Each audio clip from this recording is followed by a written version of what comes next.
going on, guys? Welcome back to the channel. I'm here at Buell Motorcycles, joined by Jacob. Jacob is going to kind of go over some of the technical aspects of the bike. Jacob, I'd like to start with kind of the heritage of this bike. What is coming from the previous Buell models? Actually, quite a bit, and that's one of the things we really wanted to use as many parts from our street bikes or sport bikes as we could. That drives a lot of cost down in this, and there's also really good engineering there. So we stayed with the engine as the powertrain.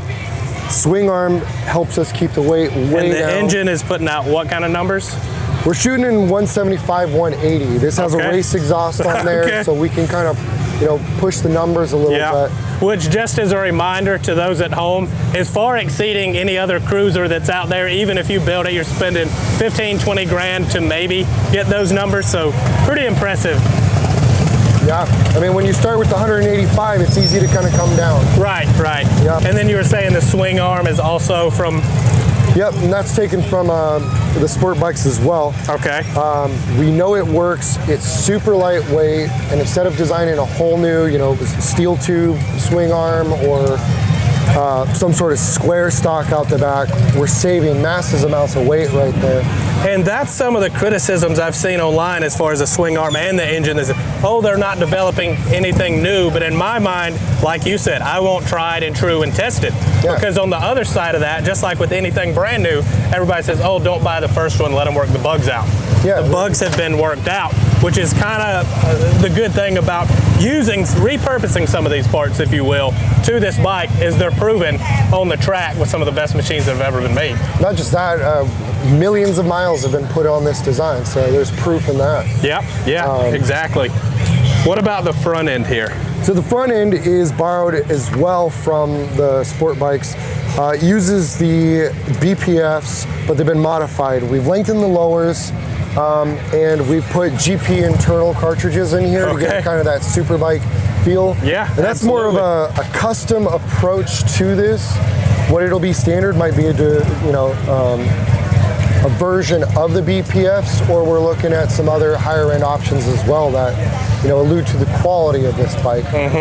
But it made a good starting platform. It works with our wheels, which is also borrowed. Yep.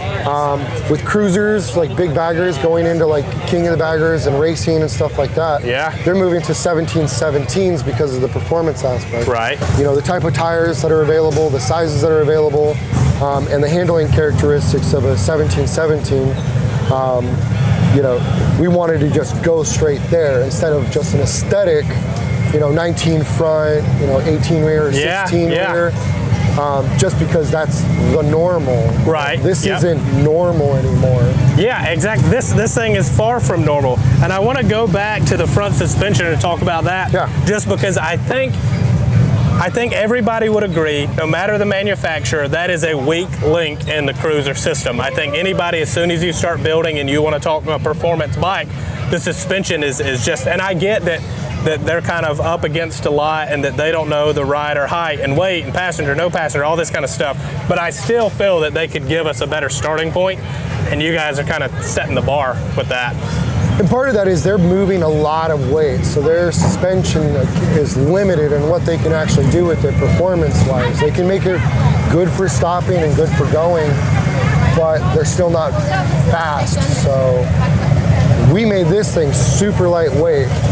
Wet, it's 451 pounds with this exhaust setup. Right. Weights will probably change, but we're about 200 pounds lighter than the nearest competition. Right, yeah. And when you're that light, and you already have proven suspension, similar weights, we know that can handle the weight of this, the power of it, the speed of it. When I saw a video with Roland kind of talking about it could get lighter, but even with the frame, for example, they wanted to use production metal instead of, say, chromoly, just to kind of get a more realistic starting point of where this thing would end up.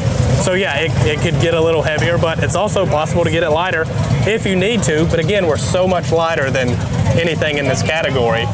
Then there's something that we're talking about in internal. We've already made it very light, but going lighter might not be the best option, because there's something to say about if you can feel the weight, there's a quality, you feel some substance there. You get too light, it feels almost flimsy. And we don't want this bike to give the impression of flimsy. Right.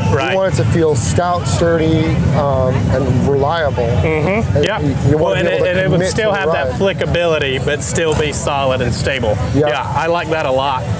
Same thing with this handlebar setup, you know.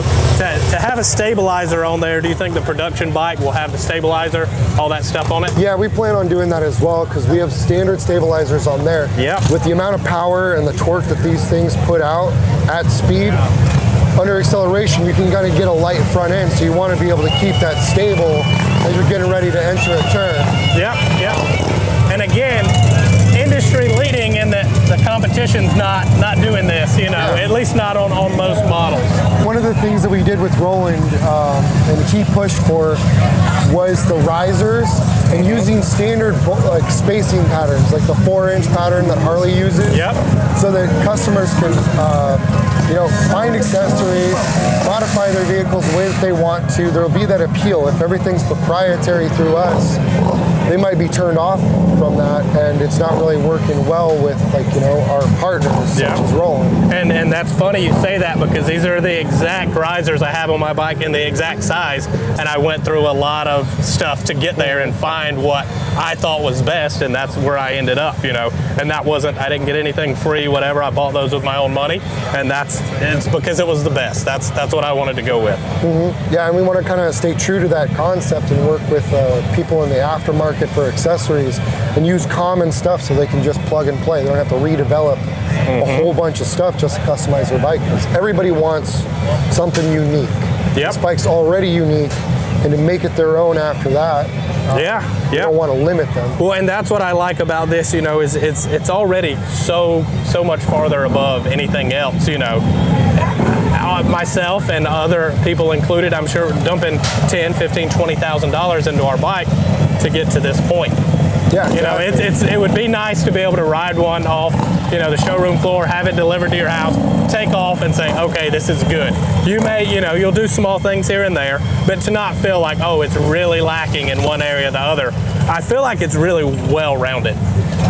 Oh yeah, and one of the things we're already focusing on, because we know people like to modify and accessorize and stuff like that, is trying to borrow as many options that we've had available for those bikes as well to bring them over. So one of the things that we introduced about a year ago was an Olin stabilizer kit that'll be able to just plug and play on this. So you have an adjustable Olin steering stabilizer. These have our drop pegs that we put on our SX. Yep.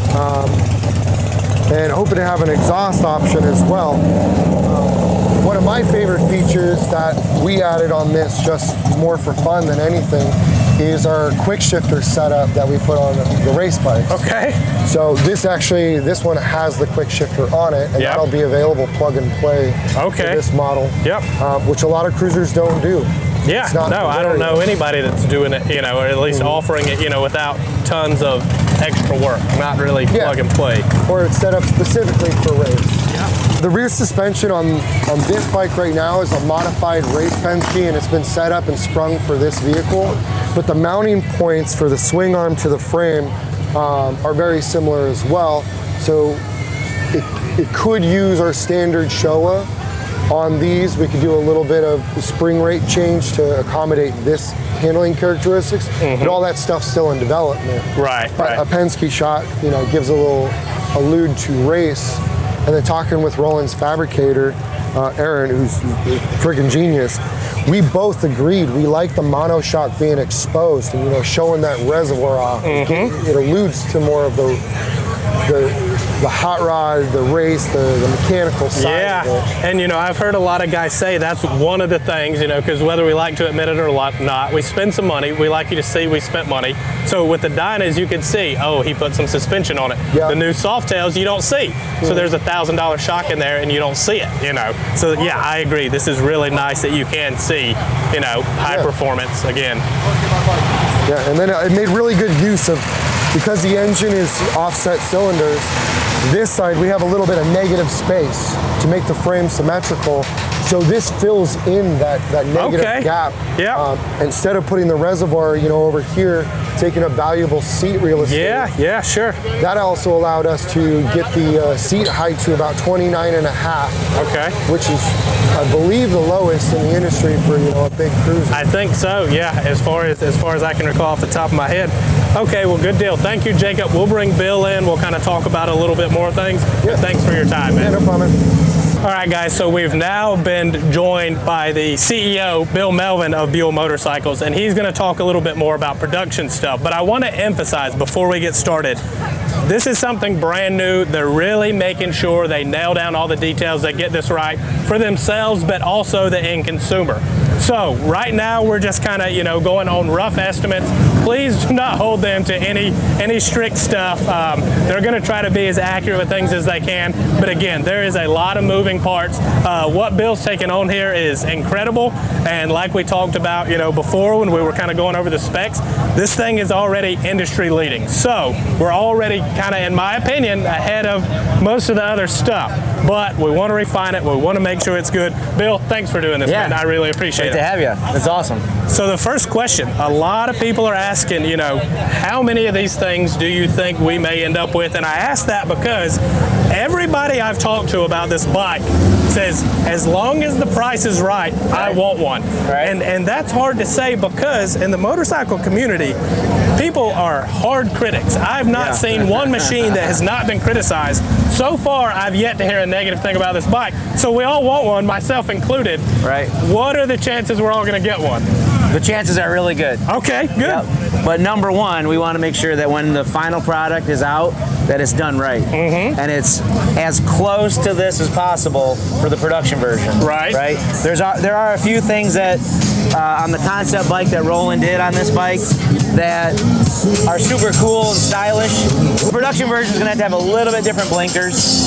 We're going to have a different exhaust. Right. All to be expected. All to be expected. Compliant. Everybody else has to do it California. as well. But ultimately, I mean, we're going to have everything as close to this as possible. Mm-hmm. So, production price, we're still working on that, but we're looking at mid-20s. Okay. Right? And people have been really excited about that, right? Yeah, they're buying that's bikes. Perfect. It's in line with where it should be. They're buying bikes for, around 20, just below 20, and they're putting 15 grand into it, and they still don't have this, right? So we're in a good price point. We're going to roll out an initial small group, hopefully late 24 is kind of what we're thinking. Mm-hmm. Get that out, get some bugs worked out, and then when we shoot into 25, we're penciling in around maybe 2,000 units. Okay. Right, but our reservation list is taking off right now. So so that first 2,000. People want to get on the list as quick as possible right now. Yeah. Because that list is growing really, really fast. And it's what, $50 to get on the list. I mean, come on, that's definitely worth it. Yeah. So, with that number, we're not trying to create a crazy market where people are going nuts over it and bumping up price after it. Yeah. We want to have bikes going to people that want to ride them. Yeah. Right? People that want to keep the bike. And we're going to make sure that everything's dialed in just right. And do you guys think there may be, say, levels, like a base level and then there are upgrade options when you order it? Or it's kind of like Henry Ford right now. Okay. You can have any color, any bike you want, as long as it's black. Yeah, okay, and that's fine. I mean, this thing is so dialed in with the colors. When you sit on it, and I rode it yesterday. When you're sitting on the bike and you're looking down at the tank, and the lights are just gleaming off of the Pegasus and off of the Buell, and the way it swoops in. I mean, it's just so clean. The first run, we're gonna have it be pretty tight. Yeah. Are there gonna be colors? Yeah, at some point. Yeah. Yeah. Right. But that first run is probably gonna be just super dialed in. So and I'm sure we'll end up doing some numbers. Yeah. Like first 2,000. Having them numbered, having folks do some autographs. That'd be awesome. And there'll be 2026 bikes and stuff like that. So. And to your point about this thing just kind of being perfect as is, to me, when I saw that you had partnered with Roland Sands to do it, I thought, if you're going to get into this, that is the guy. Because he is the perfect example of this. marrying performance and cosmetics into one functional machine. Like, there's nothing I've seen Roland has built that hasn't been a home run, and I feel like this is it again. You know, it's just I'll let you know a little bit about that story. So we've been in this industry since the 70s. My dad, since the 60s, my dad was in the motorcycle business, in Detroit, and grew up and went, through all the ranks and all the different dealerships and distributors, and he was a deal guy in the motorcycle business in the late 60s, early 70s. So move into our other business, we're doing a lot of deals, and we were doing a lot of deals that were in the V-twin business. So we were going to the Cincinnati V-twin show. I think I met Roland in either 2003 or 2004 at the V-twin show. He was with his dad's PM booth, and he had his custom bikes, and we're about the same age, so we met and we talked for a bit, and I'm like, hey, this guy makes some pretty sweet bikes. I like those, right? So moved through. We almost bought Indian in 2004. We were very close to buying Indian. And it didn't happen. And in retrospect, I'm glad it didn't happen. Because what we have with Buell is so much cooler. It is. Right? It is. We've got the performance American V-twin bike. We've got super bikes. We've got naked bikes. We've got touring bikes. And now we got the Super Cruiser. Right? So what we did a little over a year and a half ago, I reached back out to Roland. I said, listen, I got an idea. I want to do a cruiser that's just badass and built around a lot of the stuff with our race bikes. What do you think? He's like, I think that might be pretty cool. He's like, let me sketch a couple things out. Let me get back to you. So he says he came back with one design. He came back with two designs. Okay, because I saw the video where but they were the same design. Okay.